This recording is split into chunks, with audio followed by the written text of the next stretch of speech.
Pitter patter, let's get at her. It is another episode of the Manely Broncos Podcast, and we want to start things off first before we dive into the obviously the move itself. But we want to thank the Denver Broncos for signing a player for signing a player before before our show went live, and versus they did something. Well, I was gonna say versus like we are actually recording and we have to kind of change things on the fly, and but then it's like actually breaking news. True, but I'm just saying, like, do you know how incredibly like unprepared you are at that point? Like when you get like breaking news and you're like, oh, we got breaking. That's what breaking news is. You're not supposed to be prepared for breaking news. That's why it's breaking. I'm just saying, like, it just is the unpreparable. What's doing? How you doing? Yeah. How you doing, Brandon? You doing good? Yeah, I'm doing well. I like this move. I like just jumping right into it. My first reaction when I saw this was excitement because Josh Reynolds is a very underrated wide receiver. Mm-hmm. Obviously being on the Lions, I feel like it's kind of, they have too many mouths to feed. They have too many good offensive skill players that unless you're like Amon-Ra St. Brown or a running back, you kind of get forgotten. And Josh Reynolds has kind of been, he definitely had more of a breakout year last year for them, breakout season. Josh Reynolds to me kind of felt like, I feel like I'm going to get totally bashed for saying this for a very specific reason, but he sort of feels like the Lions version of Tim Patrick. He's kind of just the guy that's like consistent and a good wide receiver, but no one thinks about it. It's even funny. He even has the same basic name, like non-exciting, boring ass name, Tim Patrick, Josh Reynolds. It's perfect. It literally works perfectly. And I'm sticking with it. The reason that some people might say, look, that's a horrible and stupid comparison or player to say this is what Josh Reynolds is because like he did have some drop issues specifically last season, but I like the move. I'm excited about it. I think to be totally honest with you, I think he's going to give you most or maybe even more of what you were getting with Jerry Jeudy, and you got picks for Jerry Jeudy. So I'm excited. I like it. I think this is going to be a good wide receiver room. It's interesting to me that we went out and still signed someone because I feel like this signals to me, Courtland Sutton can still be traded. Because this is also, again, we've said this like 40 times now, an incredible wide receiver draft. And I was going into this draft thinking we're probably going to take at least one wide receiver, especially after the Jerry Jeudy trade, especially not knowing about Courtland Sutton. Courtland Sutton can still be traded. Yeah. This move almost makes it, I'm not going to say more likely, but now you have another more veteran presence who's you can trust as a receiver. Is he your number one receiver?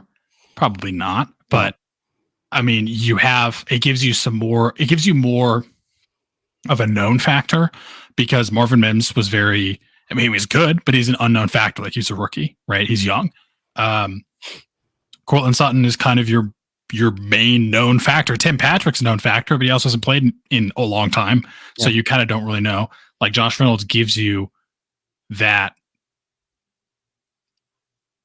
just what you're getting in him, and it gives you some more flexibility if you are going to maybe get rid of Courtland Sutton as well, where now you're not scrambling with you have a guy who's come back from injury, you have a guy who's entering a second year, you have some guys that have like not really gotten a ton of play time behind him and in like Virgil and Brandon Johnson and all those guys who are good. I mean, like they're solid depth wide receivers and they've shown flashes, but you can't rely on them. Yeah. But I think you can rely on Josh Reynolds. Is he going to blow things up for you? No, but I mean, he did have like last year by far. It wasn't necessarily his. I don't know if I'd say his best. Like when he was with his final year with the Rams, kind of his like heavy target. He was kind of a lot more featured. But in terms of his time recently with Detroit, that was his best season by far with them. And also his best season, or I guess tied for best season in terms of production. Tied his season or career total for number of touchdowns in a season with 5. Like he made a pretty good difference for them. So I like it. I think 14 million for 2 years. I don't think it's 7 per. I think it's like, we don't know. I'm interested. Escalated, I think.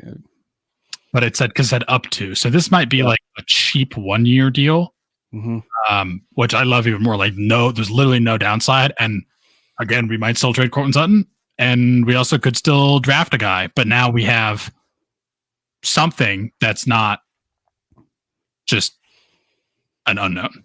That my thoughts.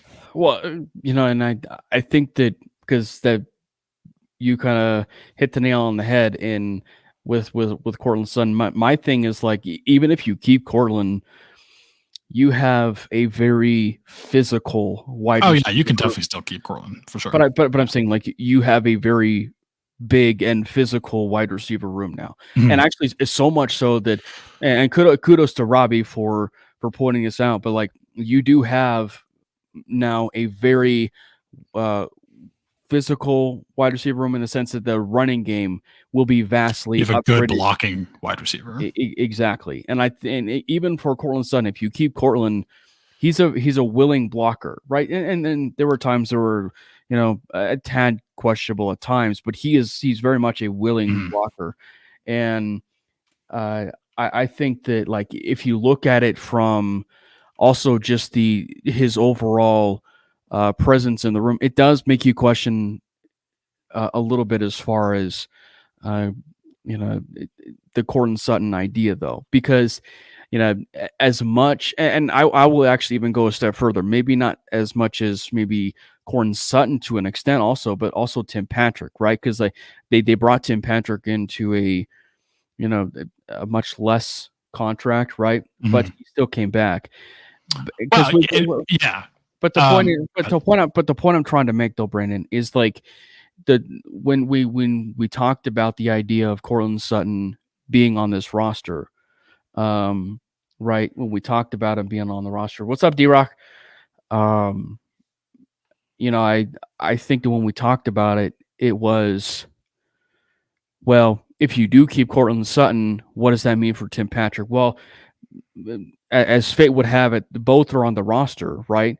But we all know that Tim Patrick could fill in for Courtland. Courtland could obviously fill in for Tim Patrick. Well, now you bring in a Josh Reynolds into the mix, and it does bode the question of like what will become of a guy like a Tim Patrick or maybe even a Courtland Sutton in terms of their future. I think that like for Patrick again, like it's because of his deal and unfortunately the injuries, with where he's at. And I think that had he, I think if he is healthy, he obviously does bolster your room. But I think it's so. I'm going a step further in the sense I agree with you still about like it still questions Courtland Sutton and his place, but I also think to a step further degree, it does beg the question too. What does it mean for Tim Patrick, right? Because I mean, you said it yourself. I mean, he reminds you a little bit of a Tim Patrick in the sense that if you go and you look at it, I mean, like when he was with the Rams or better yet, when he had been with the Detroit Lions, he was not a household name. He was not a household name, but he was putting up numbers. He was putting up some rather solid numbers. And I also wonder too, like I think I would have to think that Dan Campbell gave him a vote of confidence, right? I think that, giving him a vote of confidence in the sense of like, you really will love Sean Payton, right? And so I feel like, Campbell at least gave a blessing, if you will, from Reynolds saying like, you will really love it there with Sean. Yeah. So, and here's the other thing. I have two other thoughts about this that kind of play into what we're already talking about. And actually, Big Mike kind of beat me to it a little bit in his comment of pushing Mims to a full outside gig. But that's pretty much what I was going to say, is that I love this for Marvin Mims because in a variety of ways, because again, if you keep Courtland Sutton, this puts Marvin Mims in that perfect. And obviously I know Tim Patrick, like, here's the thing. I love Tim Patrick. I'm just going to kind of consider him, even for maybe the first month of the season. To me, he's like, he's getting like maybe 10% of the snaps. Like, I don't think they're going to play him much. He's coming off of 2 major injuries, and obviously more recent major injury. But dude hasn't played like two years in a row, right? He tore his ACL, different, both legs, I think. Just like, first of all, absolutely brutal. But I just think that this puts Marvin Mims in that position where you have Courtland Sutton, who's like your obvious go-to wide receiver 1. Josh Reynolds is a perfect wide receiver 2. They have kind of similar skill sets. I'm not saying they're the same player, but you get 2 guys that can make contested catches that you can trust in the middle of the field, and you can also trust to, I think Courtland's more the yak guy, but you can make nice plays with them, especially in the red zone. And then this just gives Marvin Mims the opportunity to just go wild, have fun, use him deep, use him in the middle of the field, use him underneath, make him give him almost you can almost give him the Michael Thomas slant role, where like you just get him just running up the diagonally up the middle of the field. You hit him in stride, he's gone for there's 20 yards. Like, he's just so fast, he's going to run past the second level. So I love that idea. And even if we don't keep Courtland Sutton, because I have another tinfoil hat idea. Same thing. Marvin Mims, maybe you are a lot more confident in Tim Patrick. Maybe he's proven that in practice that he's 90% of the way back. And you can have him and Reynolds as your main guys. And then Marvin Mims is still, I mean, I think that puts a little bit more pressure on Marvin Mims, but Marvin Mims is still kind of that third wide receiver. I think it's just perfect for him. And the reason I say that, and I've started this with this still lets you trade Courtland Sutton. I'm not saying I want that to happen. I'm not even saying I think that happens, but it wouldn't surprise me if we do try to trade up, that Courtland Sutton could be part of that package. I'm not saying a major part. I'm not saying it's stopping you from having probably trade multiple first rounders, but you look at the top of the draft, I think the biggest place that people have by far been like pushing on us and kind of mocking to us has been the Cardinals are because obviously Caleb Williams, who knows, but probably Jaden Daniels. Like, it could be, for all we know, Williams, Daniels, May Daniels, whatever. JJ maybe somehow falls in there. I don't know. Maybe it's like May is available for, maybe it's JJ available for. I don't know. Obviously, the Vikings exist and who knows what's going to happen there. But the reason I say that specifically is the Cardinals' probably biggest need, if they believe in Kyler Murray, is they need a wide receiver. Yeah. They need a number 1 wide receiver. And there are incredible wide receivers in this draft, and they could definitely pick one at 4. And honestly, it wouldn't even be a reach. But you can trade down to 12. You get at least one other first round pick. Like, we might have to give him 2 first round picks, like future first round picks. I don't know, but we'll see. Maybe not. Maybe like 12, a first next year, some mid round picks, and Courtland Sutton. You get immediately a proven guy that you can rely on as your wide receiver 1. You go back down to 12. They can still pick a wide receiver 1B at 12. So I think that could happen. And then even if it's not the Cardinals, even if it's like, obviously we're not talking about Chargers, even if it's the Titans, the Titans need a wide receiver as well. And they obviously lost Derrick Henry. Falcons also, like, there's a lot of wide receiver needy teams up there. Honestly, even the Bears at 9. I mean, I think we're going to go higher than that. But my point is, a lot of the teams in front of us need a wide receiver, and Courtland Sutton could be part of that trade package. Well, and I think that, that was the other team that was on my radar, was the Patriots. The Patriots have been a team that actually had been linked to Courtland Sutton before. as far as possibly. It's true. I just don't see them trading down, but that is true. Yeah, but I feel like you would be talking maybe a little bit more. But you're exactly right. I mean, Tennessee Titans, DeAndre Hopkins is gone, and they definitely do need a wide receiver. Bears very clearly need one. Arizona is probably in much better shape in the sense that they can get Cortland, who's on some teams maybe a higher end wide receiver too, or maybe depending on where Arizona is, who kind of depleted their whole wide receiving core. Oh, he can be there. If Cortland goes to Arizona, he's their wide receiver 1 immediately. And I'm not saying they can't draft. They can draft a guy at 12 who can win that job as a rookie. But you look at their wide receivers right now. Greg Dortch, Chris Moore, Jeff Smith, and they traded Rondale Moore basically. Kyler Murray. I'm sorry. Yeah, and they traded Rondale Moore. Yeah, and they lost Hollywood Brown, who went to the Chiefs. God. I just think that it's going to be a really fun fit because I think even regardless of, as we said, regardless of even if you keep Cortland, if you even keep Tim Patrick, you will have a very physical room at wide receiver. And frankly, it'll be as physical a room as I think the Broncos have had in a decent bit. Because I mean, now you're talking about really Marvin Mims really being like that space eater, right? And I think that maybe that's the other angle of this. You said how big it is for Marvin Mims and him even necessarily being on the outside. I wonder too, do they even go into the draft and don't address those guys, that they could be bringing in like a Brendan Rice or those big like a Xavier Legette or possibly even those bigger wide receivers.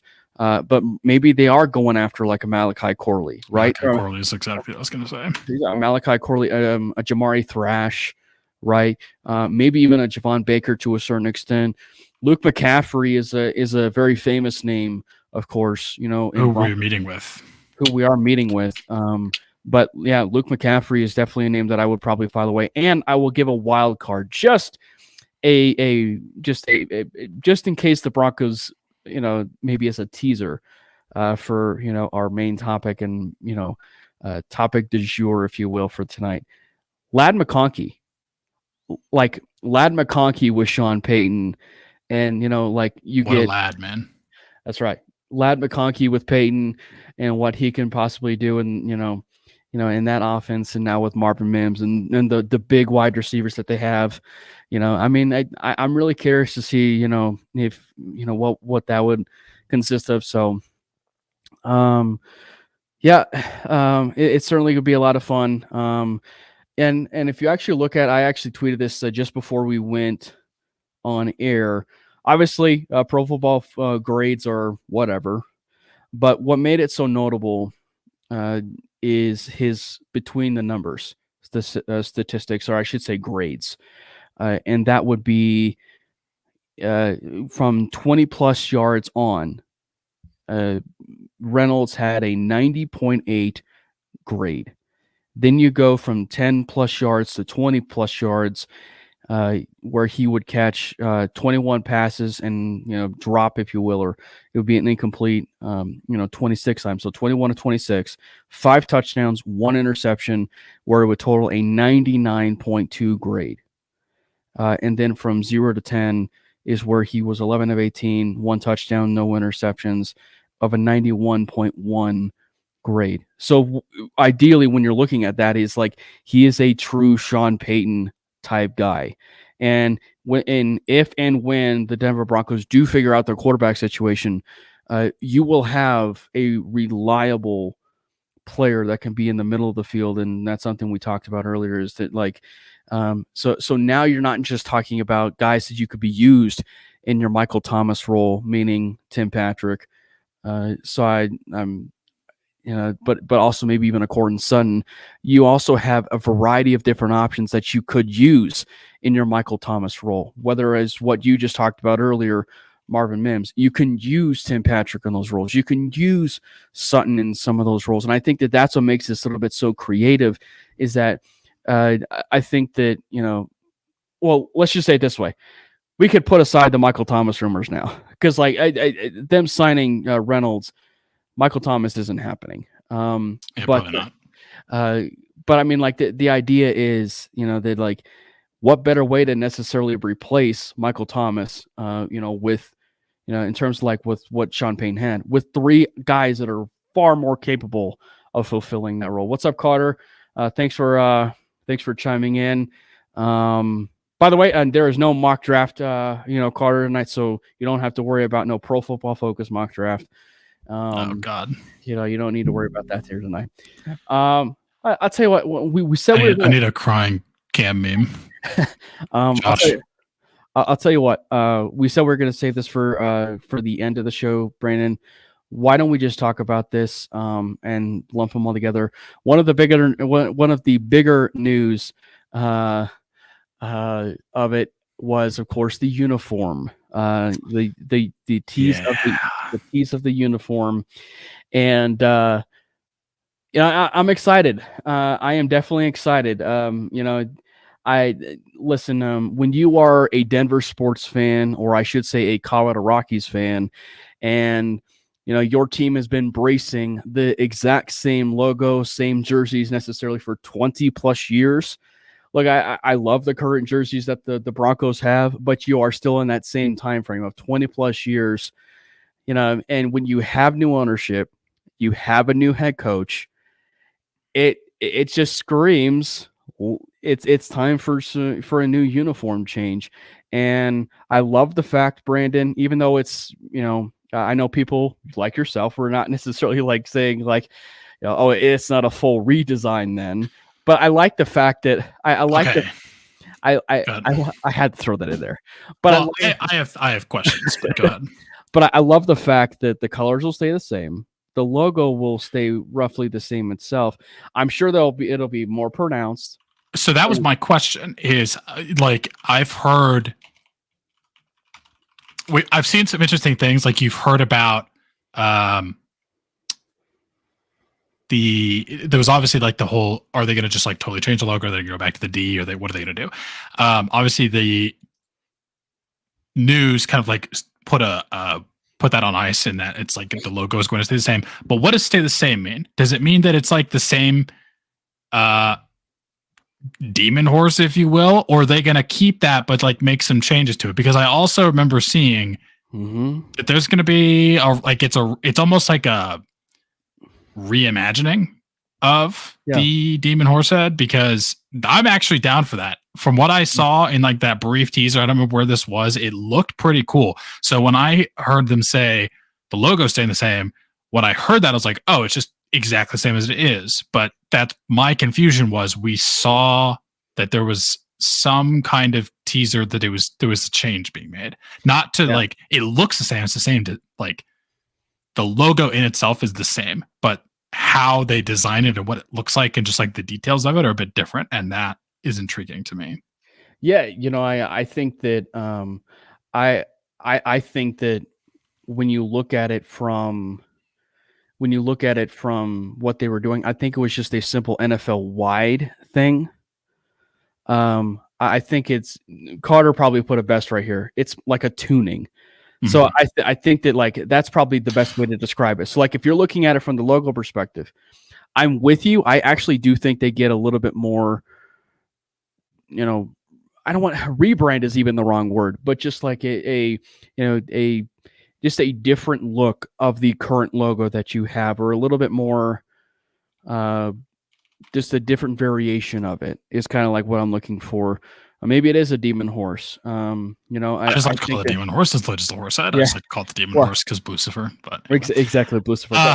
But no, it's interesting. It's interesting. I don't remember where I saw this, but did you see that where it was like? I did, but it was like silvery or something. I don't know. Good. But I saw this thing, and it was from the Fashion Advice account, which is a great account, by the way. But he did say that it was an NFL wide thing where like where there was. Well, like where they were showing a little bit more detail in essence of their certain like logos or stuff like that, or like, some different variations of it, if you will. Like, so the Broncos had a little bit more of a demon looking horse in, I want to say it's their draft picks. tweet that they had is where a lot of people were getting that from. And I think the Steelers were doing something a little bit more creative. You also had. So do you think that might have just been like a marketing bit? Yeah, I think it just was I think it was they need to do something. Like, I liked the logo, but I think you have an opportunity to change it up a little bit. Come on. But I mean, I think that but I think that they are going to be. Come on, Devon Beach. But I really do think that they're going to have a tune-up, if you will. In fact, one of the things that was mentioned was the idea of something maybe geographical, which I think that that was my only other thing.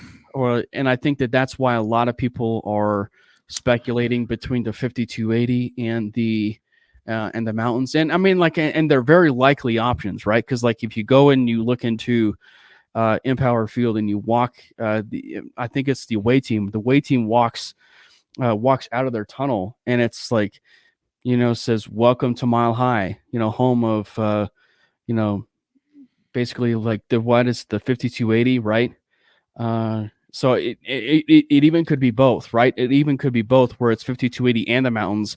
And there's been some really clever designs on there by I want to say it's Tim Kontic on Twitter. Shout out to him. But does great work. I will say though, I do have something I tweeted out, and I want to know what your thoughts would be, Brandon, because I think that there's probably different degrees of how they could do the mountains. How would you feel if because like one of the things that seems like maybe a more likely option, and I say likely not necessarily as confident, but a lot of the mock-ups and concepts have had a white helmet with, say, the current logo.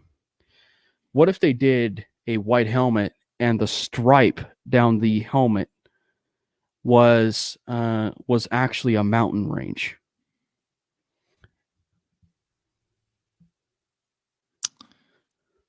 I need to see this edited. I need to see an edit of this before I can picture. I can't picture this.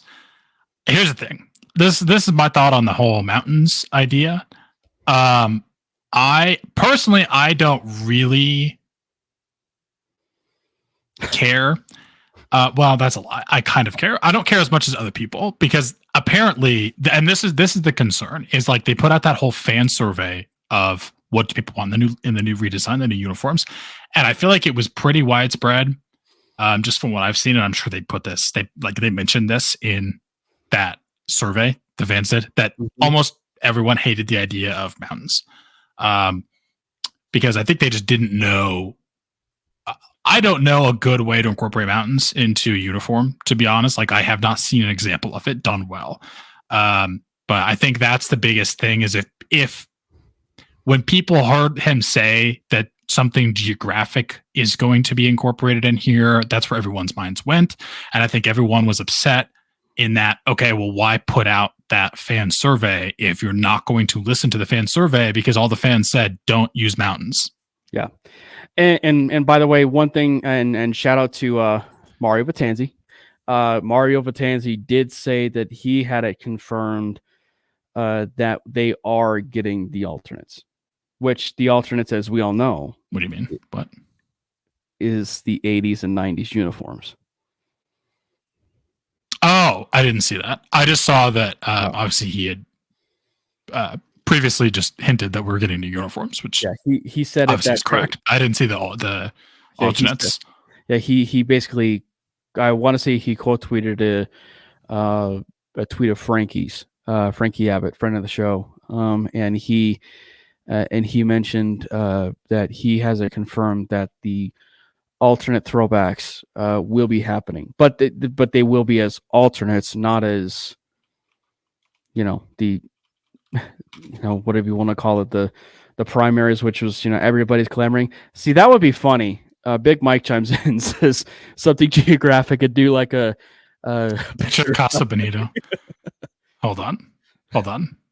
You might be onto something. Hold on. See, I wonder if I can find an AI image generator and ask it to put Casa Bonita on the Broncos uniform. See, the funniest I have to see what this looks like.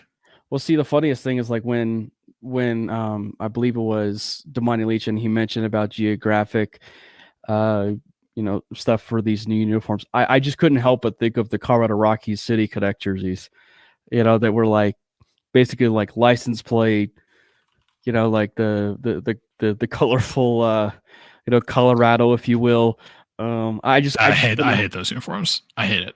The hat is fantastic. I really the hat is, but the uniform sucks. Anyway, the uniform. Anyway, I'm interested to see what happens. I think, to be honest, everyone's going to be upset, no matter what they do. But we'll see. Just don't screw it up, please. Like, it's so easy to have a horrible uniform. When do you just don't want something that I'm never going to want to wear. When do you expect it? When do you expect them to release it? After the draft. See, that doesn't make any sense to me because when I say after the draft, I mean like they're going to have their draft pick wear it. But see, that's what I'm saying. Like, I feel like it's going to be leaked before then, and it's going to be announced before then, because that draft pick, whether it's a quarterback, I'm pretty sure I would want my quarterback, my new future quarterback, to be holding up the jersey that they will be wearing. That's what I meant. That's the announcement. That's what I was saying. Like, they announce it after the draft pick. Let me rephrase. Not after the draft, as in like the draft happens. After they make the pick, as in the pick announced, like, holds the uniform. It's not going to happen, but it'd be cool. Because I heard it doesn't make sense. No. Not like the draft is over. I meant after we make the pick and the player is like our pick announces the uniform. That'd be cool. Yeah, because I just thought that when I read or I saw that Legwald and some people like were saying that the release and everything is going to actually happen after the draft. It just doesn't make any sense. Like, in the grand scheme of things of like holding a, like, why would you hold up a uniform, not just quarterback related, but just any of the draft picks? Like, why would the draft picks be holding up, a uniform that's going to change in 3 days? Yeah, exactly. A uniform that's could be changing in, a few days or, whatever have you. So it's going to be after the draft pick. The new player is going to walk onto the stage holding the uniform. Yeah, exactly. That's the announcement. Yeah. Well, I won't say that's the announcement. That would actually be pretty cool. Because I'm just shooting my shot. I don't actually think it's going to happen, but it'd be cool. That actually would be really cool in the sense of like the Broncos don't share anything. Because like in this age of secrecy, the guy comes up to the stage, and they tease it that way. That would actually be pretty cool if they would do that. They should announce it at Casa Bonita. They should have the divers that dive into the pool. I haven't been there in a while. Do they still have those? You know what though? Wear the jersey and just dive into the water. Like, not. I mean, you know what though? Take the jersey off first, but you know what though? If I was, because they do that for later rounds, right? They have people announce picks. This is kind of a sidebar, right? I would have Trey Parker and Matt Stone announce a Denver Broncos draft pick at Casa Bonita, and they jump into the pool at Casa. Pretty cool. And they jump into the pool at Casa Bonita. Yeah, that would be good. That's a good idea. Why have not done that? When did they actually finalize that purchase? Was that better yet, they do it in South Park animation, where Cartman, because like wasn't that an episode where he jumped into the pool? Like they do it 2 years ago. Never mind. Like they do the South Park animation where Cartman is announcing the pick of who that Broncos draft pick is, and then he jumps into the pool. Please don't make the uniform so bad that there is going to be a South Park episode dedicated to making fun of it, because talk about shooting yourself in the foot. Yeah. Anyway, but yeah, we'll see. It should be interesting. I'm sure they're going to announce it quickly, but I just think it'd be cool to have your first pick wear the jersey. So and that's the announcement. But anyway, any other thoughts on jerseys? No, I'm really curious to see if they have a alternate, like like a double alternate, if you will, because you know how the Broncos have like the all blue alternate, right? Or like the blue top with white, right? Like, so I would be curious to see, do they have a other alternate, if you will, right? Like another alternate. Are we changing Color Rush, or is Color Rush staying exactly the same? I could see. Did anyone confirm that? I could see them keeping something Color Rush, because I can't, especially considering the new ownership did the snow-capped helmet last year. I can't necessarily see them leaving that. But also, it's the ownership group that will throw money away. So I wouldn't be surprised if after 1 year they decide to change the helmet, again. But so anyway, but before we dive into obviously our main course, like I said, Brandon, let's just go into it.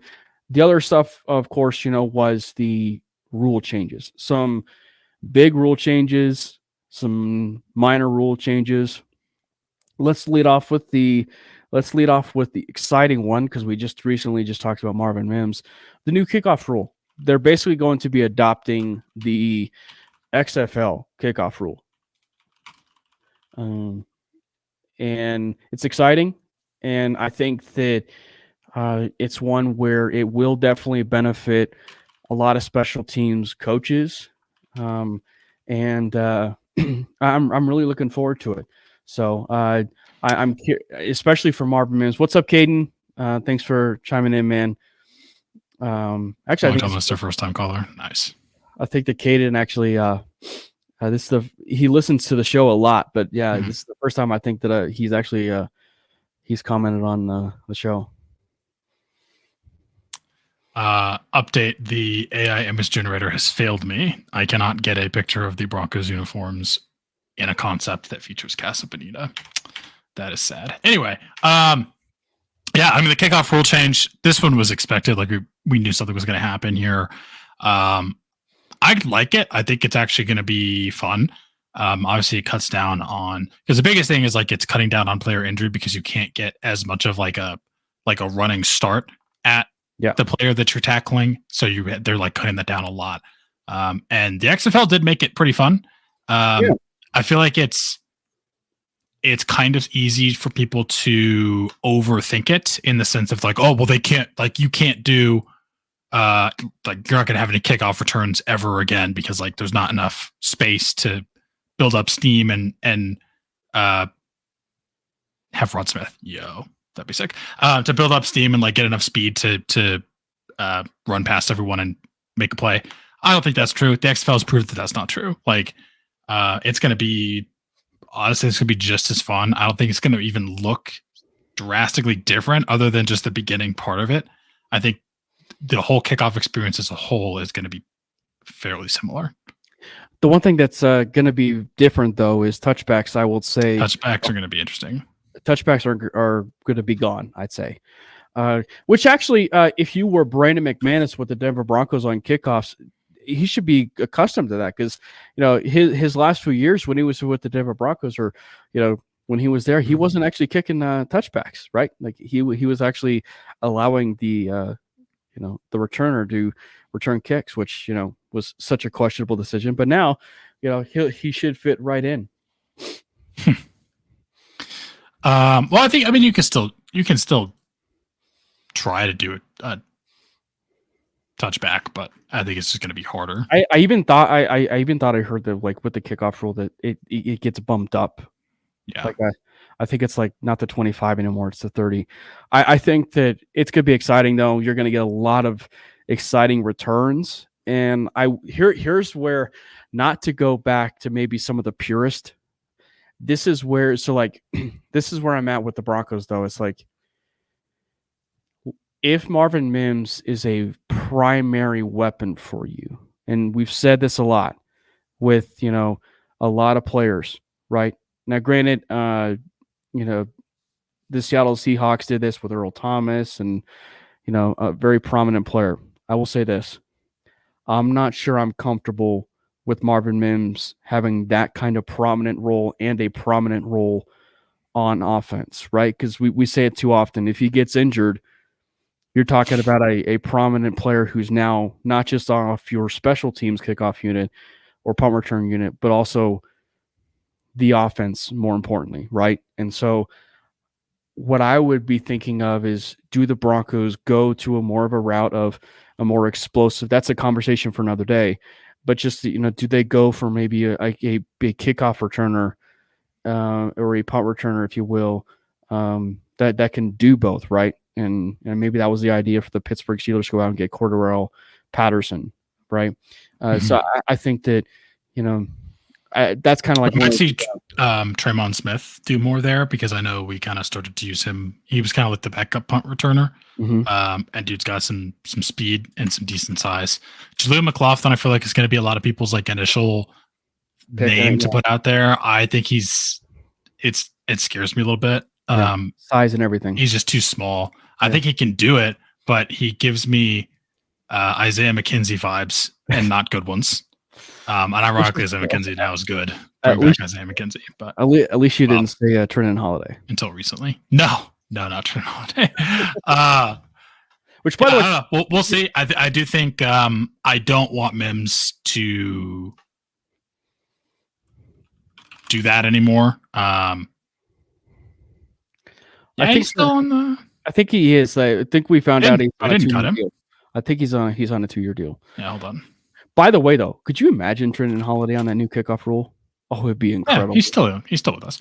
Trenton Holiday on the new. Yeah, that'd be funny. Another rule change. Actually, for Brandon, what were some of the other rule changes? So the other big one to me, other than kickoff one, and by big one I mean that, like, I think it's going to have one of the bigger, I don't know if I'd say impact. I guess impact, but it's also like by far the most controversial, is the banning of the hip drop tackle. Yeah. The hip drop tackle doesn't exist. It's a tackle. It actually is. It's stupid. It was stupid to ban it, honestly. Like, what the hell are you going to do? Yeah. There's going to be so many stupid, pointless flags. Look, like, the they're thing going is, to run real quick that you can't enforce that. Go ahead. Well, yeah, and it's like, what are they supposed to do? Like, the one of the thing that I was so frustrated with, even with the hip drop tackle, was when they were showing, I want to say it was the video that they were auditioning for it. Like, they were showing like auditions for like why the hip drop tackle was or should be illegal, and it's like, one of the famous ones that they showed was Logan Wilson's tackle on Mark Andrews, right? And Mike, the Mark Andrews injury. Big Mike just mentioned that, but it's just like what do you want him to do? Like, I mean, it's like you really want to make it impossible for linebackers and small corners to tackle tight ends. Travis Kelce is just going to run amok again. Like Rob Gronkowski could put Rob Gronkowski in today's league now with no hip drop tackle. He was already a force to bring down, tackle, right?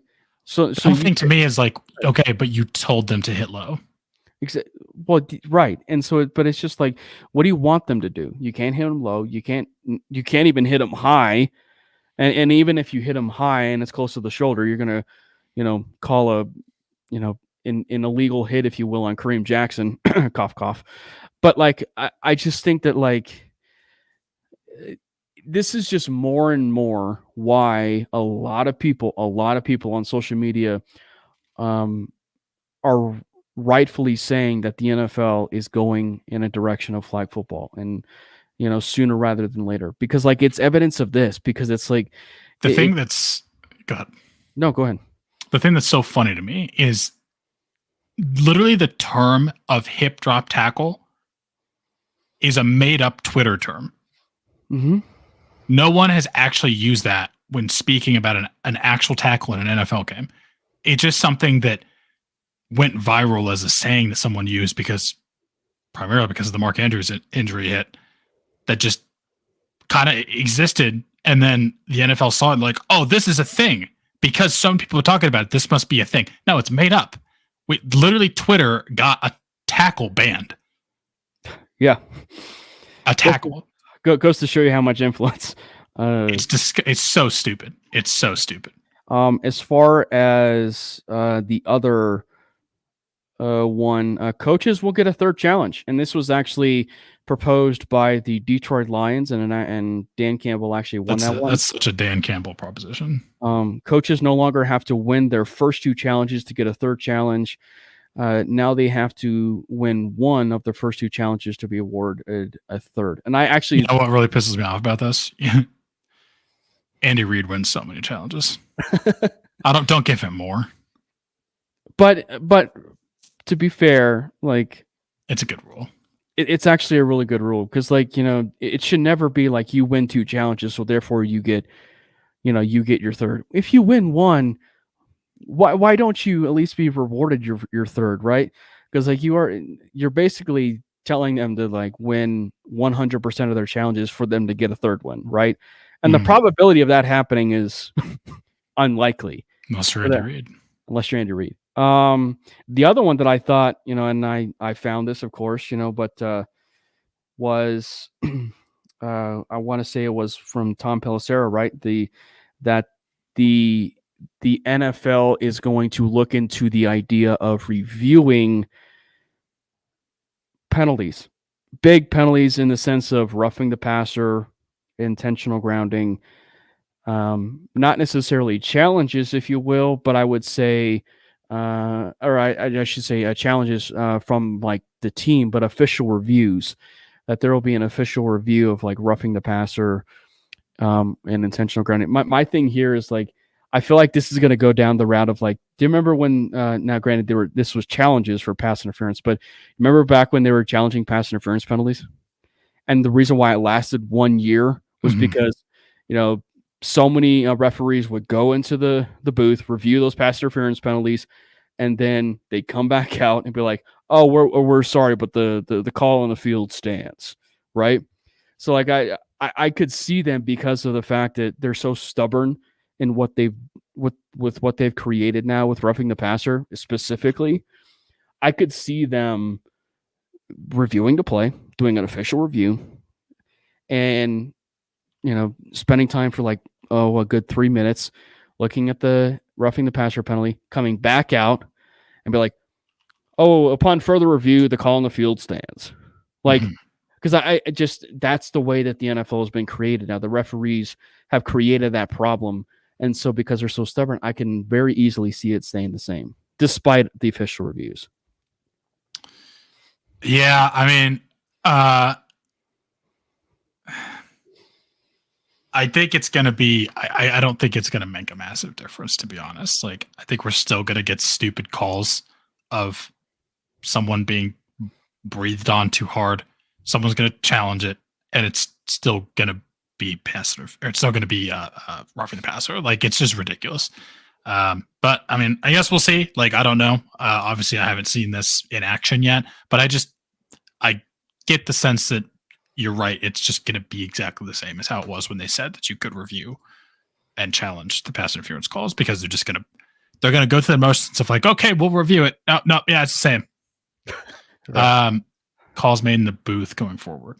Can someone confirm any of this? Because the info that I can find on this exact rule change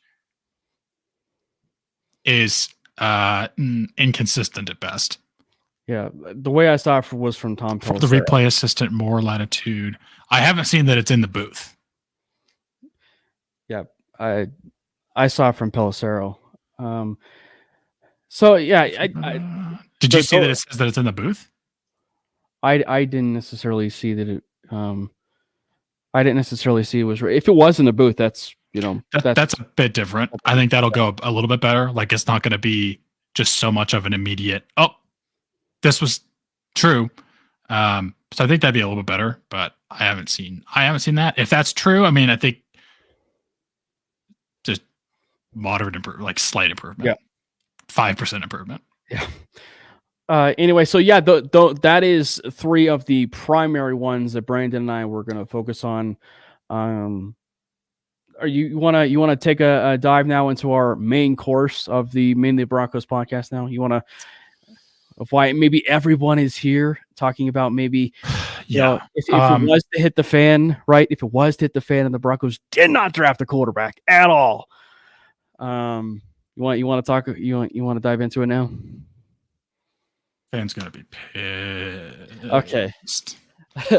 So, because let me preface this by saying I do not see a scenario in which Jarrett Stidham is the only main quarterback on this team, or that he's starting for 17, and that he's and what I mean by that is that he's the de facto starter, and there's not even anyone that's brought in for competition. Carter says he'll be happy. Well, Carter, you're the only one.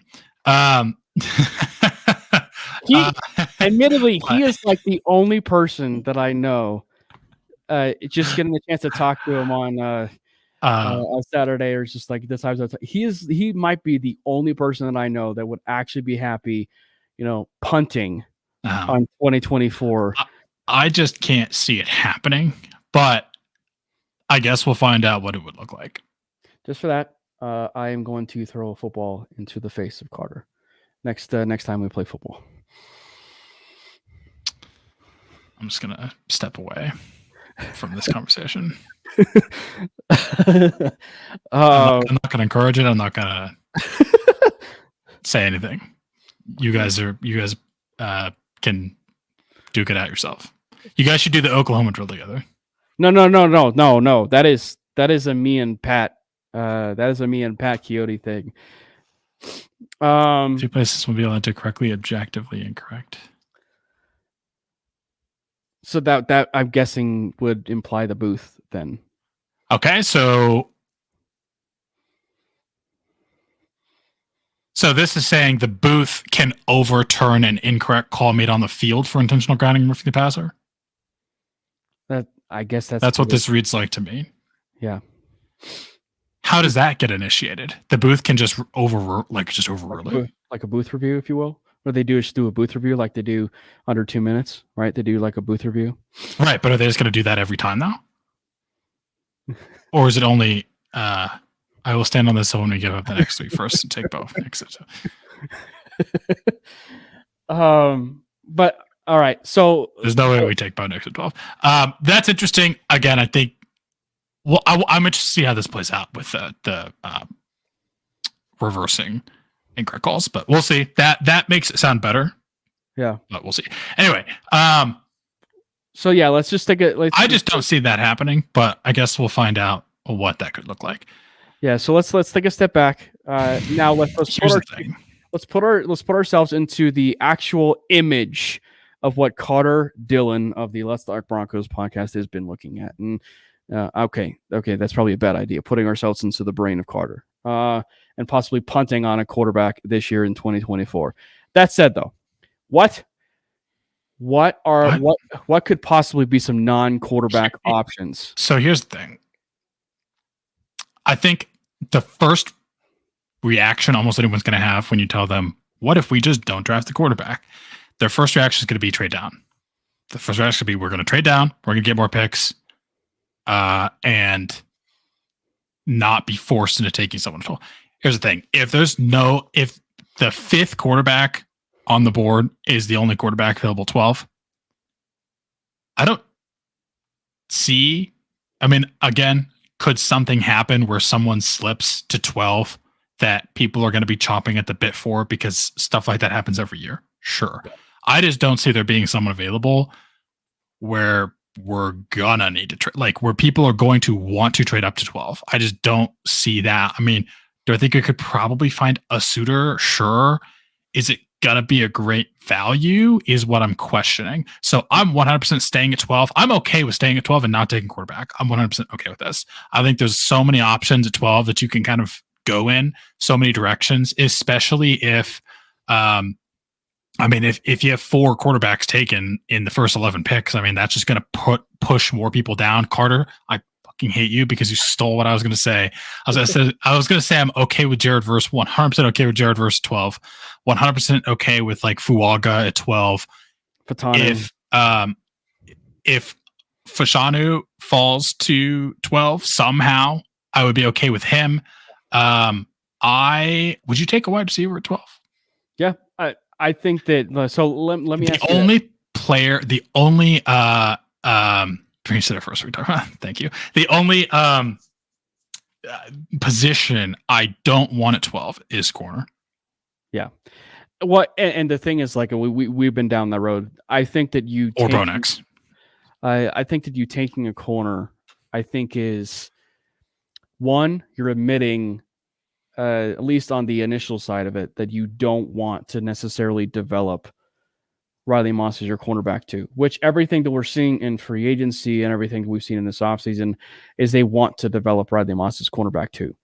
Unless like it also just tells me that George Payton needs to be relieved of his GM duties because he is that's a rabbit hole I don't want to get into. Anyway, I think Brian Thomas would be interesting. Sorry, but ahead. Like I just think that like the cornerback, like unless the cornerback is truly like a Pat Surtain, like a blue chip, safe, like top 5 player corner. No, even then I don't want it. I'm trying to just preface this by just saying, like about like trying to convince myself in the sense of like taking corner. I'm not taking. And I'm trying to convince you against it. I'm not taking a corner. I'm trying to like put myself into a scenario of like why I would actually consider it. There's no corner that I would actually consider myself in the Pat Surtain class. Oh, okay. I see what you're saying. That's what I'm saying. Yeah. But as far as wide receiver and, offensive tackle, I think those are the top 2. Those are the top 2 that I'm actually really wide receiver is top 2. Well, because I think that like if you look at it from the Denver Broncos perspective, even regardless of the fact that they added Josh Reynolds, the team still very much lacks a wide receiver 1. And also this wide receiving class is just. You don't think Colson is wide receiver 1? No, I do not. I do not.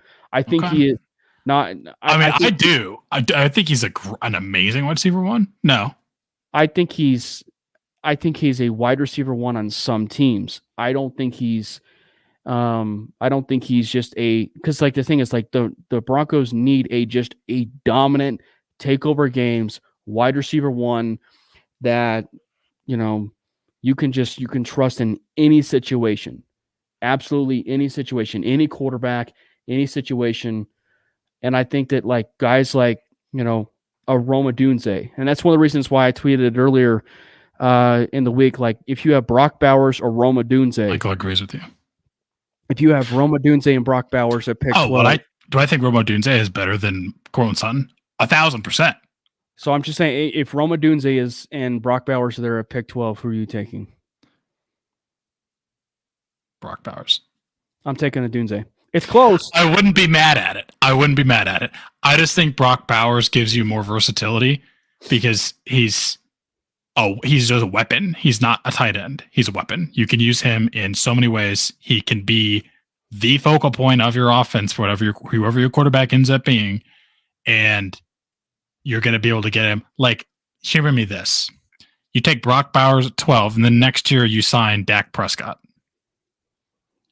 You're talking about a what-if scenario, though. I know. I'm just saying, like, it puts you in a situation where whoever your quarterback is in 2025, whether it's a vet or a rookie, you're going to get a non-rookie tight end 1 type player. Would I be mad at all if you took Roma Dunze? Absolutely not. The other reason, though, that I would probably take Brock Bowers, I do think it's close. I think it's close. I mean, again, I wouldn't be mad at it. I just think there's so many good wide receivers in the class. I'm not saying they're all on Roma Dunze's level, but there's so many good ones in this class. You can take. I don't even care if okay.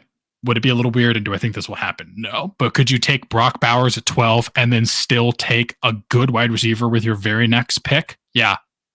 There's enough wide receivers. Someone is going to be there. Someone good. Are they going to be, I don't know. I think Malik Neighbors is going to fall that far, but are they going to be like Robo Dunze, Malik Neighbors? No, I don't think so. But there's so many good wide receivers that I think you can still get. You're going to get by far the number 1 tight end in the class. Yeah. And then you can still get a good wide receiver, whereas you're not going to get wide receiver 1 at 12. Yeah. If there's any argument to take Bowers. A wide receiver 1, yes, but not the best wide receiver in the class. If there's any options to take Bowers at 12, You know, it's the fact that as you label the tight end classes, you know, it's not very top heavy in the sense of like you have Bowers and then another like Bowers type tight end, right? I mean, you have Sanders from Texas, who's a really good tight end himself, but he's not in the Bowers tier. There's other good tight ends, but it's Bowers, everyone else. Right. You know, Bowers is such a jet, probably. Well, and I think that's the thing is if you are talking in a world where, and regardless of the fact that say the Broncos take a quarterback, right, but you want Bowers at 12, you have to pray that he is one, not a Charger, he's not a New York Giant, and he's also not a New York Jet. The reason why I say any of those guys though could take a wide receiver or multiple. Like there could be like multiple of those teams could take a wide receiver as well. Yeah, but I do think that the Jets are a likely landing spot. I do think that the Chargers. I don't know about the Chargers. The Chargers are weird to me. I think they should take a wide receiver, but I think they will take a tackle. I think they're taking tackle, which is funny. But I do think the Jets are in a position that makes a lot of sense for Bowers. I think. Honestly, even like again, as much as they should take a wide receiver, the Cardinals could even take him. I don't think they will, but they could. That'd be kind of interesting. The Bears could take him. Oh my God, Brock Bowers and Caleb Williams. Again, I just think that they have the same. They're going to be going through the same conundrum we just went through. In that, do we take one of these top flight elite wide receivers or the best tight end in this class? That is also one of the best tight ends in recent memory. If you were to ask me to put myself into the brain of Jim Harbaugh and what I would do, I would take Malik Neighbors or Marvin Harrison. That is nightmare fuel. Yeah, you think Fuaga goes to the Chargers. Anyway, sorry, go ahead. But and I would say regardless if it's Fuaga, regardless if it's Alt, regardless if it's Fatanu, or even Fashanu. Like I think that like Jim Harbaugh, ever since the reason why I firmly am confident in this, that the Chargers will take a tackle, is he has always prided himself ever since he's been at Stanford and even with Michigan.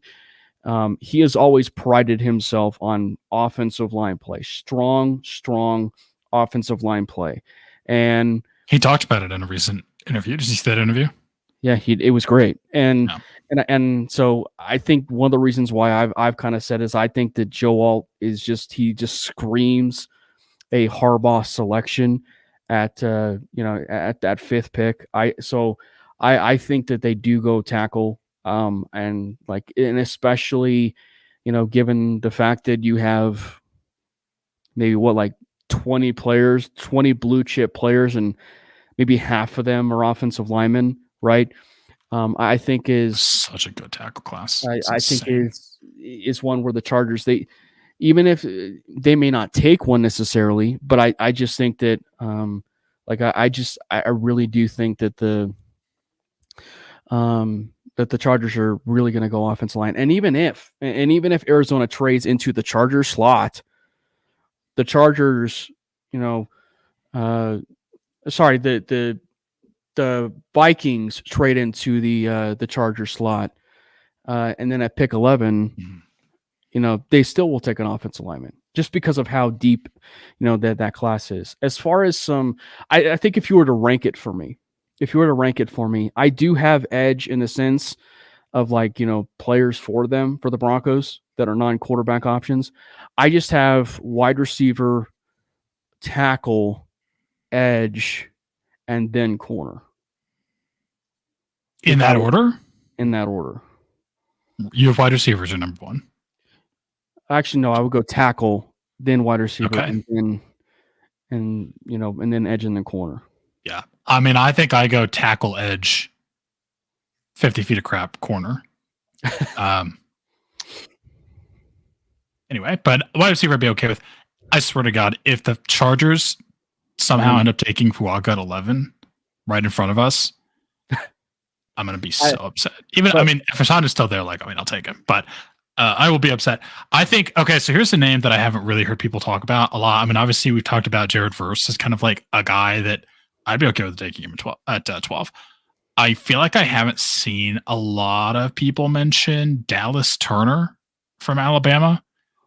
As far as the who, just in general, like in the So- top 12, and also even with in terms of like people that we would be okay with taking at 12. Like the edge that I've seen and heard us consistently is Jared not Verse. linked to, but like, hey, there's a guy would take a 12 and not bat an eye. It's Jared Verse. And it's just kind of interesting to me. Like, I think Dallas Turner is also a very, very, very good edge player. I like Jared Verse better because I think Jared Verse, here's the thing to me, Dallas Turner is very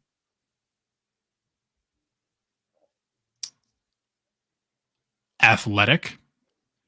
Mhm. Jared Verse is very technical. Yeah, and I've been selected number 8 to Atlanta for so long, but that could easily be Verse. And I think the thing is like if but here's to your point though, Brandon. If the Broncos do find themselves, I think they could take Verse, but go ahead. But if they put themselves in this situation where they have Dallas Turner, with pick 12 instead of Verse, the situation where the Broncos will find themselves in that is if Jared Verse goes at 8. If Jared Verse goes at 8, then you're talking about at least a likely scenario where Turner will be there at 12. In fact, and then as far as trade back candidates, and not going quarterback, Latu from UCLA is another one of those options that the Broncos can certainly go to. I don't know if they take him at 12. Even if his oh, you're saying I have to trade down? That's why I'm trading. It would be a trade back option, and I think the other idea too, and maybe aside from like Brian Thomas at 12, taking him. I think as far as you look at some of those wide receivers, you actually may have better wide receiver options if you wanted to take a wide receiver.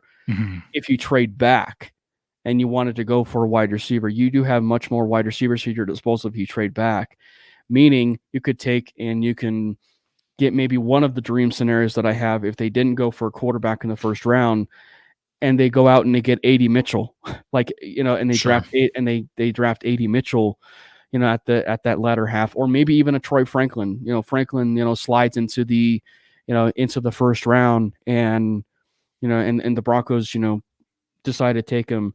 But like there are definitely some other options for sure. The Broncos could certainly go with for a lot of different ones. I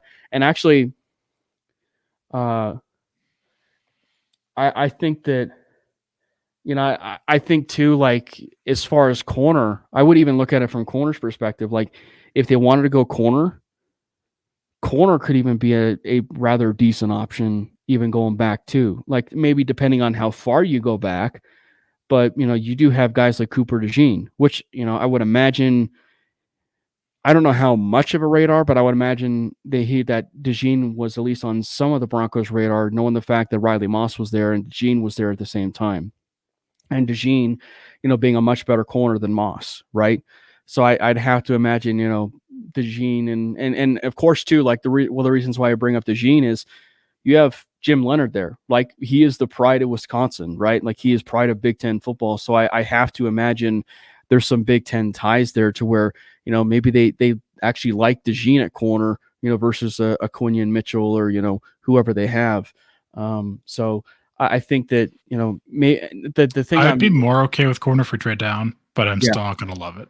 Yeah, no, for sure. Yeah, I would definitely feel a lot better if you trade back. But I would say that for a lot of those situations, right? You go and you get Latu, you're trading back, you're still acquiring more capital, right? You're acquiring more capital, and taking a player that you feel like is your number one player on your board, but you're just actually taking him in the slot that that he will be at, right? Guys like Latu, maybe DeJean, maybe an A.D. Mitchell, maybe some of those other wide receivers, maybe a Roman Wilson slides there somehow, right? Or maybe in a Ricky Pearsall, slides into there. I wouldn't even be surprised if it's also not even an edge player, but also just a defensive lineman, right? Like maybe they have their eyes on. Or maybe they have their eyes on another edge player, like a Chop Robinson, right? We've seen Chop Robinson's name be thrown a bit. Well, let me ask you this: do you actually prefer? Here's an edge question: as far as with pick 12, what's better for you, trading back and getting Chop Robinson later, or Darius Robinson later, or getting Jared Verse or Dallas Turner at pick 12? If you tell me I could take Jared Verse or Dallas Turner at pick 12, I would sprint to the podium for either one of them.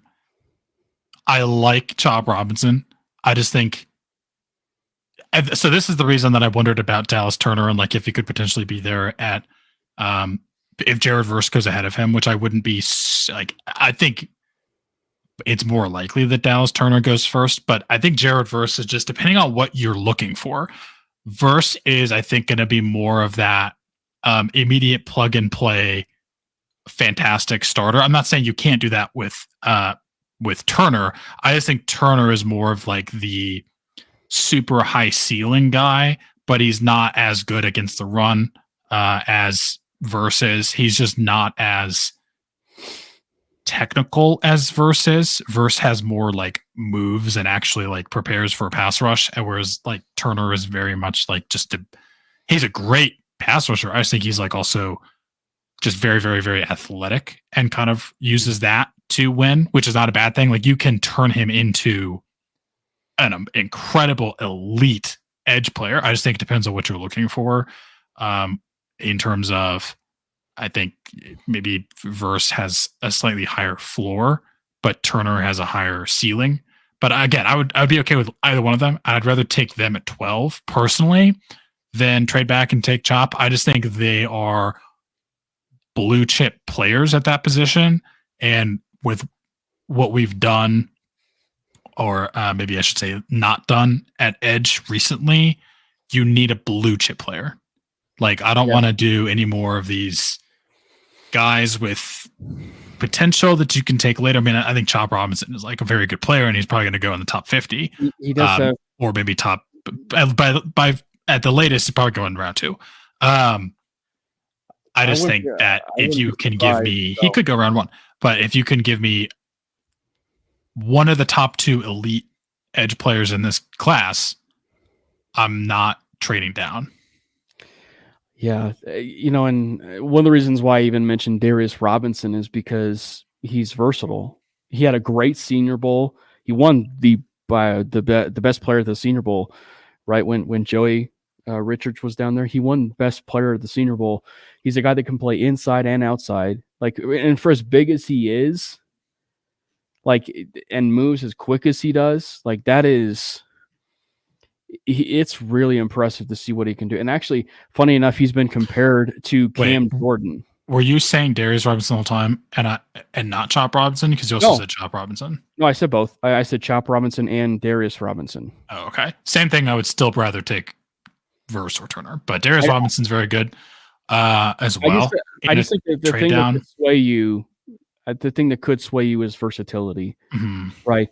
And but even then, like the thing that's freaky about, say, like a guy like Latu, if you're talking edge, there's a recent clip out there that had him at 271, and he was still moving, at a very freaky athletic clip, like moving exceptionally well, in his drills, that's impressive. Like that's impressive for a guy who put on weight. Because I think he was like 250 or so, like, and he was at 271, like when I think it was his pro day. It was his pro day, and so, what do you think is a wild card position? I know we talked about corner and stuff like that, but like, what could be a wild card position? As far as like maybe even into the later rounds. That the Broncos could go, that's obviously not a quarterback. Even in the later rounds? I shouldn't even say later rounds, but just obviously like rounds, I want to say round 2. Our top 2 picks. Like, I just wanted to just say in general, like, if you look at it just from the draft in general, what are some wild card positions possibly the Broncos could go after? I think they should still go after a defensive tackle pretty high on in this draft. What about, would you take? Well, here's a walk. Would you take Braden Fisk in the first? I was literally about to say I'd take Braden Fisk in the first round. That's a bit rich. You just never know. I mean, maybe I'd take him at 32, but I'm not trading with the Chiefs. Take him at 32 to just have that 5th-year option. I like him. I'd probably trade back up into round 2 for him. Like if you're telling me what is a wild card that I could see happening, it would be that we trade into round 2 and go after a defensive line player. Because we obviously don't have a 2nd round pick right now. But I think that's something we probably could look into and maybe even should look into. But I think there's still more that we can do on this defensive line. I think it's still a weakness. And I think there's some guys that, especially there's some guys that could fall, like Newton, who's kind of more of from Illinois, kind of a late 1st round guy. You never know what happens with the late 1st round guys. Like they slide. He's another one too. Yeah, Newton, forgot about him. Yeah. And if he slides into the 2nd round, I would go after him. If somehow Latu slides really far because of the medicals, which I don't know, what happened. Only one team would take Fisk in the first. That team is Detroit. That's very true. He's literally the most Dan Campbell pick of all time. He's flying.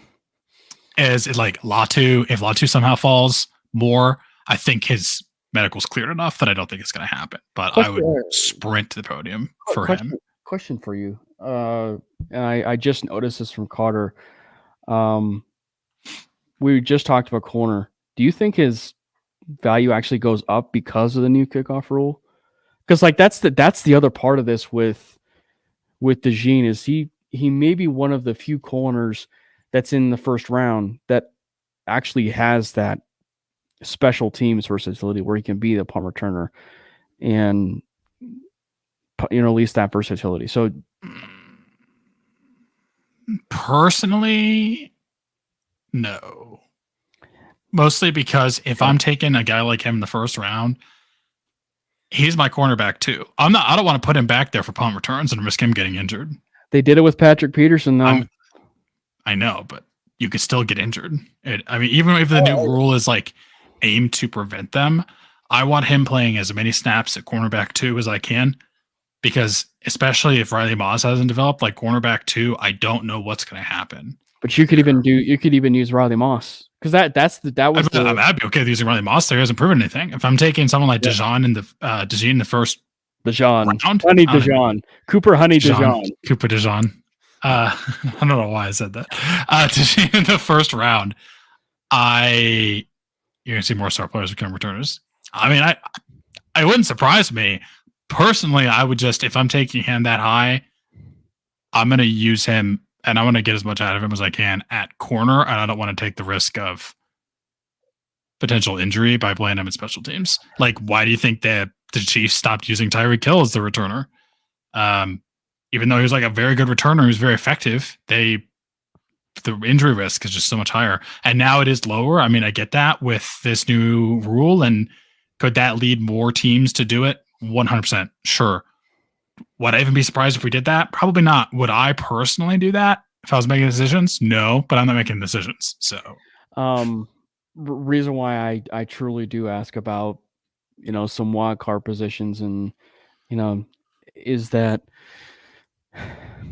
obviously much has been made about, the linebacker position, Drew Sanders, which funny enough, they talked about, that the Broncos want to actually, have more athleticism at the linebacker position when you literally have a athletic linebacker that you have possibly moved to edge rusher by the name of Drew Sanders.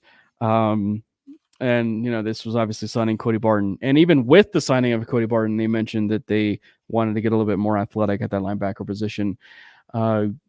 Obviously, maybe the 2 biggest names, if they are able to get a 2nd round draft pick, that comes to mind are Peyton Wilson and Edgerrin Cooper, I want to say. Think Edgerrin Cooper's going to fall that far? Well, I just said 2nd round. I mean, I mean, he could slide into the first. I mean, I truly wouldn't be surprised with it. I think he's like a late first round guy, but could he fall down further? Sure. Yeah. If like Robinson falls the second round, sign me up. Darius Robinson. I could see Chop going into the first, and Darius obviously, but anyway, so I mean, I don't know, like Brandon, I could see linebacker being one of those positions that, is a one that, they could surprise and take, a little bit early. And, the other one that, comes to mind, and this is not a knock on them addressing this certain position and in free agency and everything, but I wouldn't be surprised if they, address safety. I don't know if I would go high early necessarily, but I mean, like, I wouldn't be surprised if they address safety. Obviously, De'Aaron Turner-Yell, is still recovering from his injury, and I just don't think he's shown you enough. No. That's not really what I was going with. But I just think like when you have, when you have guys like Caden Stearns Caden Stearns and PJ Locke, who, and just the injuries and everything that they've kind of have sustained, if you will, in their career, it at least leaves you a window to consider, addressing that safety position. Do I think that they actually will go through with that? No, I really don't. And if they do feel confident that they will add a safety, well, there's a certain safety who is a former Denver Bronco now on the market. Might as well just bring him back. Yeah. Why has he not been signed yet? That's kind of insane. I mean, okay, to be honest, I kind of understand why the safety market has been flooded. But I am somewhat surprised that Justin Simmons is still available. He's got to be like a top 5 free agent. Slightly biased, but yeah. Doubt that he would come back. But no, I agree. Yeah, it's just yeah, that's obviously the bias there. But yeah, I think that safety could be one of those positions. That maybe is like a. So if I was to maybe lean one way or another between linebacker and safety, I'd actually probably rank safety a little bit higher for one that they maybe want to go to. And I just say that just unfortunately due to the health of guys like PJ Locke and and especially Caden Stearns. Caden Stearns is just we were robbed. Yeah. Do you have any people specifically in the mid rounds that you want to go with? That's like we say it all the time, and people that are in the chat, please feel free to chime in as well. As far as your draft crushes, and that's one thing we're going to talk about now. Is like, Brandon, like, do you have someone in this class or people in this class that are just draft crushes in those mid rounds, the third to define mid round? Well, that's what I'm saying. Third round on. Third to like, I guess they have a 6th round pick, so I'll just say like 3rd to 6th. This guy might be slightly too high to be a sleeper, but I'm gonna say my guy who I've talked about before, which is Kyrie Jackson from Oregon, the corner. He's just so freaking good. Like, for his size, how athletic he is not natural. I mean, can he be better? Sure. Like, I think he can learn to actually like read routes a bit better and jump them and actually like run the route for the wide receiver, as opposed to just like relying on being so fast that he could just catch up to them. But I think Kyrie Jackson is a great corner that you can probably put in as your cornerback too. He's like going to be a starting outside corner. You could probably even use him a little bit in the slot too, but obviously that's we have that position locked down, but I really like Kyrie Jackson. He's probably a bit too high. Like, he's probably like 2nd round or beginning of the 3rd round. Like, you could probably go to beginning of the 3rd round. So I think he might be a bit high, but I love Kyrie Jackson. Yeah. There's certainly a few. Obviously wide receiver is probably one of the positions, certainly to look at, when you talk about, draft crushes, and it ranges, as far as like, draft crushes for those wide receivers. I mean, you got, the position certainly, and the player, if you will, that, comes to mind is one that we've talked about before numerous times as far as a crush, and that is Javon Baker. Javon Baker, he's a guy, I mean, as much as I say, third to sixth, I mean, he's a guy not even to the sixth, but like he's a guy that could slide into the second. Like that is just how good he is. Like that as a receiver. I was gonna say, is he a sleeper? Like he could be a sleeper to go into the second round. Jamari Thrash, is another one. And speaking of Louisville, and because we have Carter in the house, I think that, there are a few Sean Payton type backs in this class. I do. I really think that there are a few Payton-esque, running backs in this. And there's definitely some running backs that intrigue me. Yeah, because I mean, you have, as I say, Carter's in the in the chat. Isaac Giriendo from Louisville. We just mentioned Louisville. He tested really, really well. You have Jalen Wright from Tennessee, Bucky Irving from Oregon. If the Broncos wanted to kind of keep maybe some of those Oregon ties, depending on what they do in getting Bo Nix. But one of the guys that I think is, slightly getting a bit slept on right now is Dylan Laube. I think that Laube from, New Hampshire is a guy that I think he's also somewhat tailor-made for Sean's system. I mean, I'm surprised how physically, big he is. I think he ran a 4.45 or something at the combine.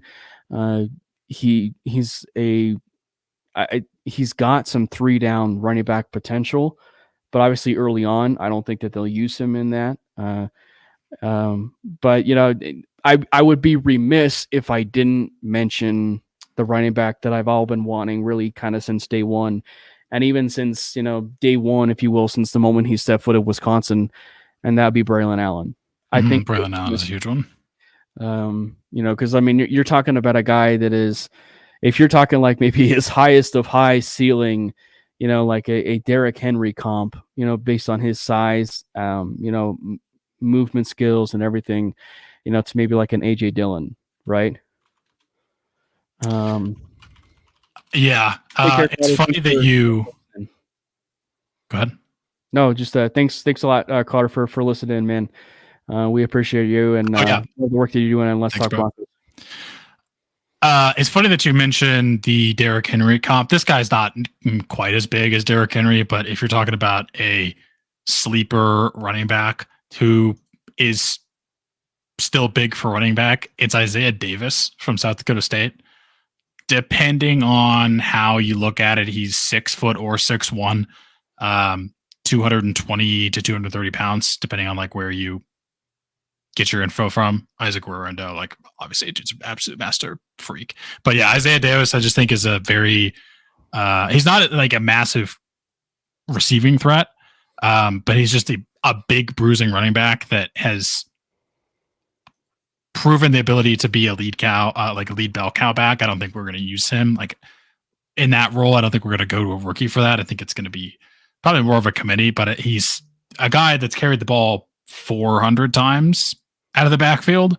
And has the size to kind of be that bruiser. You're talking Gariendo.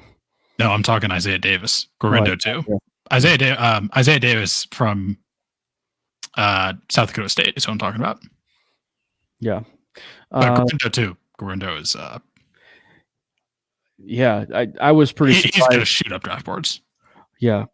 I wouldn't even be surprised if, he's certainly taken above, some of the other running backs that, we may have been falling in love with, like he's taken above some of those guys.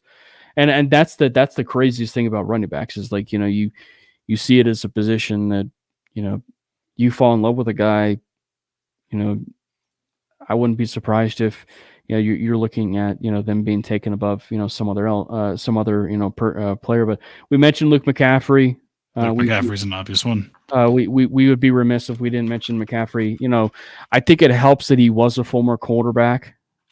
and I think that helps him with his transition to wide receiver. And I think and I think what's always good about it too is like he's a project. But I think that what makes this such a unique range for McCaffrey is when he converted to a wide receiver, he put up numbers at Rice, even when he was just continuing to learn the position. And that goes to show you the athlete that he is. And like at 6'1" and like almost 200 pounds, like he's got a really good frame to work with at wide receiver. And so you add a guy like that at 6'1", possibly to your roster, with the Broncos, and a guy who's really tough at that catch point and athletic and fast. And so I think that and so one of the reasons why I feel like the Broncos maybe if they do go a wide receiver, obviously gone are the days we talked about, gone are the days of like the Courtland Suttons, replacements possibly, because it feels like maybe that's one of the reasons why you bring in guys like, Tim Patrick back, or maybe even a Josh Reynolds in the building, right?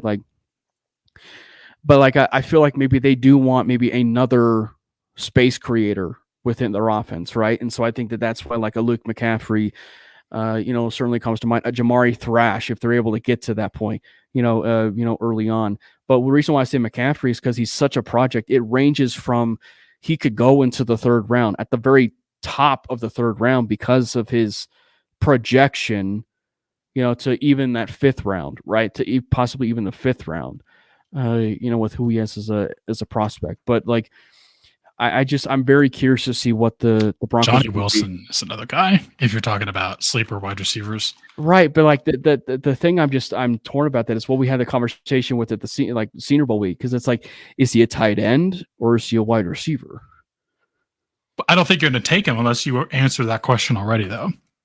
I'm not saying just take him because he's an athletic freak. I'm saying a team is going to look at him, find a way to use him, and they're going to make their decision on if he's going to be just a massive wide receiver or you're going to play him a tight end. Yeah. For anyone who doesn't know, Johnny Wilson's 6'7", 240 pounds. Yeah. It's that's like Madden create a character statistics in the physical size. I use the comparison to a degree, but it was kind of like what they did with Allen Lazard. When Allen Lazard was at the Senior Bowl, people weren't sure whether or not he was a wide receiver or whether or not he was a tight end. And he comes to the league, and granted, he went to a really, really good situation. He went to the Green Bay Packers where Aaron Rodgers was there and really made a name for himself at wide receiver and actually got better and better and better, at being a wide receiver. Now, granted, he's kind of on the outs there with the New York Jets, or frankly, I think he was cut. Rather, he will be cut. But he's a guy that, is in limbo a little bit. But one position we didn't get a chance to talk with as we kind of round out here is tight end.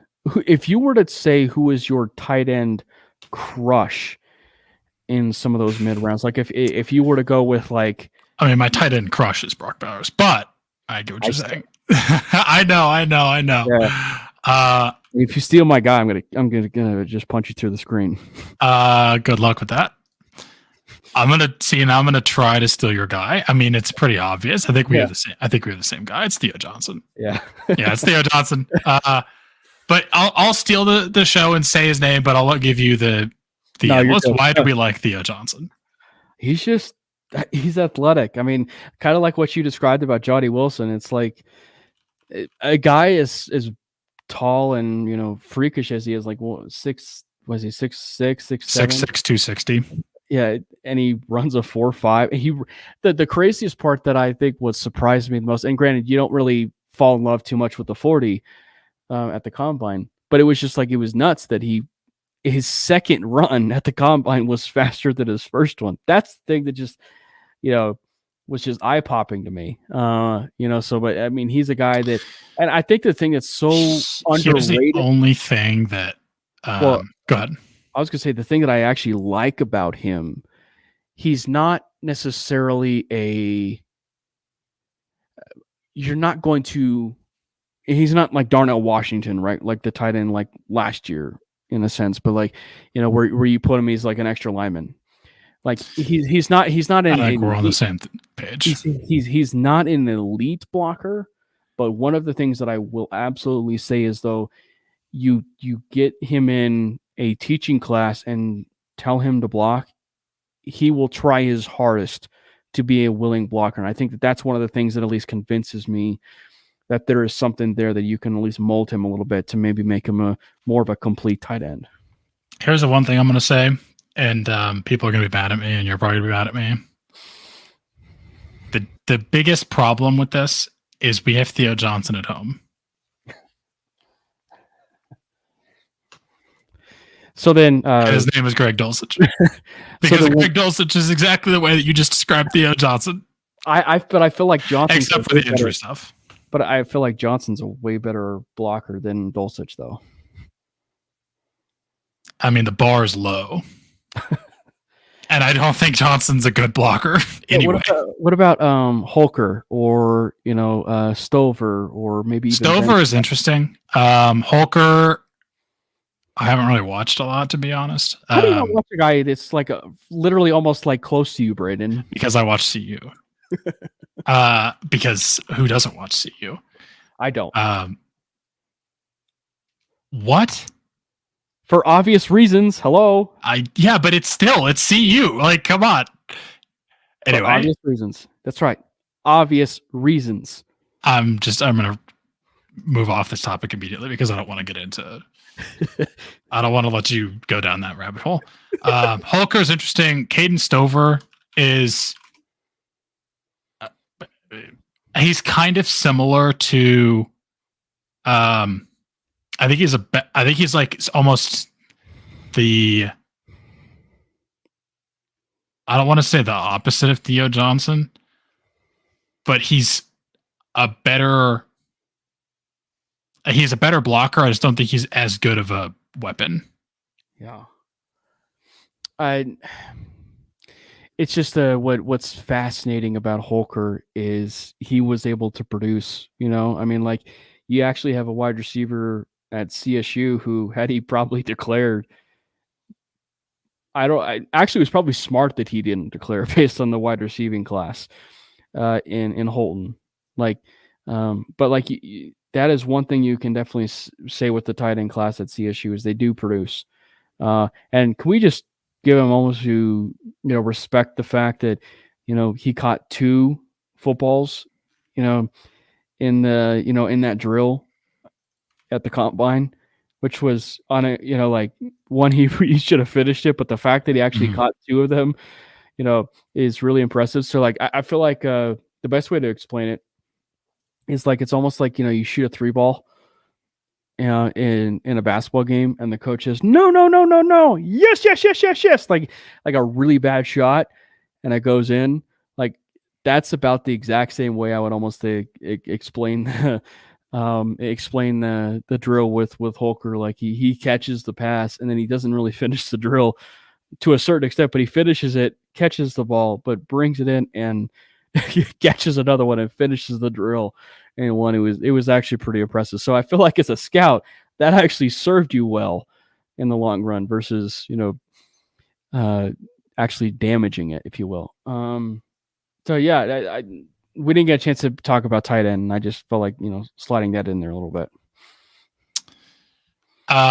Brock Bowers, no matter what. That's all I'm going to say. At the tight end position, yeah. At tight end. Okay. Now that we've kind of got all that out of the way. But Theo Johnson's Let's preface this just by saying, at the end of the day, we firmly believe the Broncos will select a quarterback, or try to in 2024. And actually, Brandon, I know we went a little bit long, but I just realized this, and there was some Bronco news that did somewhat happen aside from the Josh Reynolds stuff, but it was also quarterback related. And we'd be remiss if we didn't talk about it.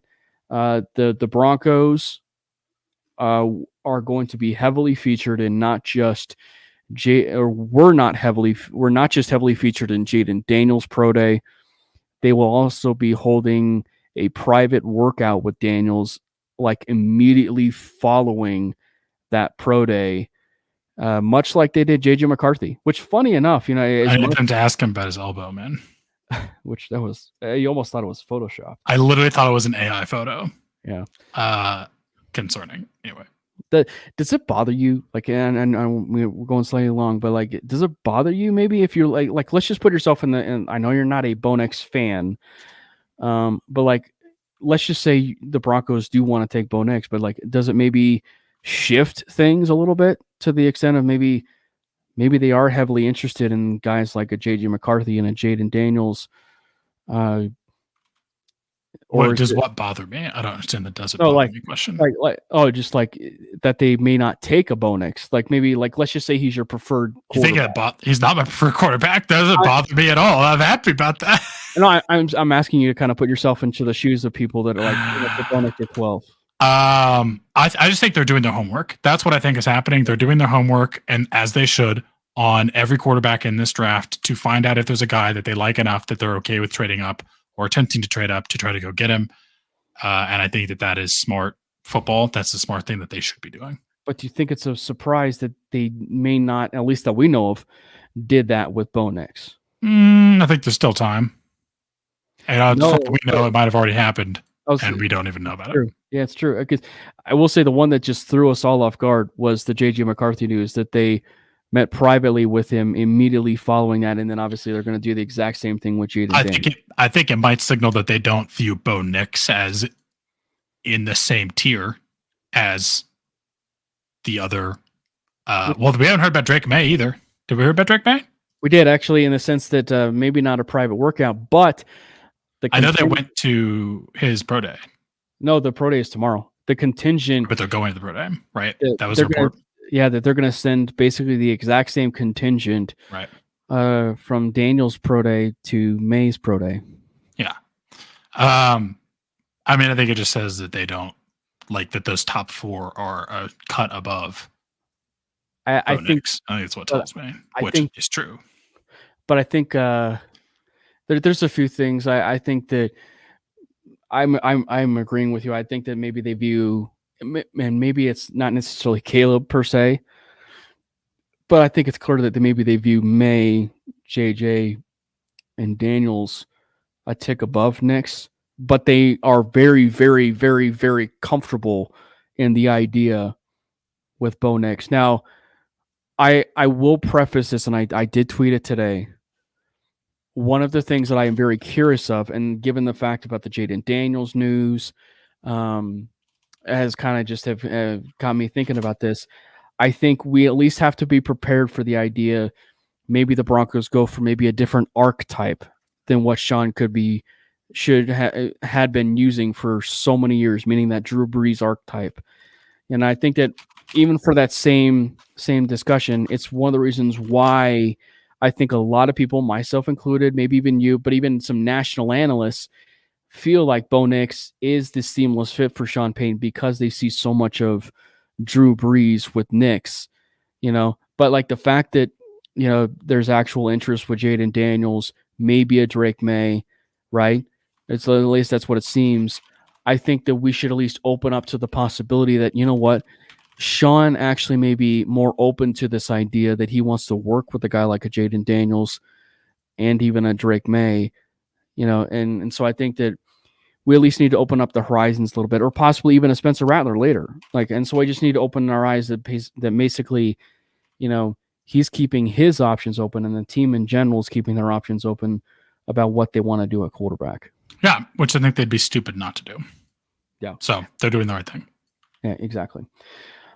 Thank you, everybody, for hopping in the Manely Broncos podcast. And we want to remind everybody to make sure you hit that subscribe button over there at the MHRT Network.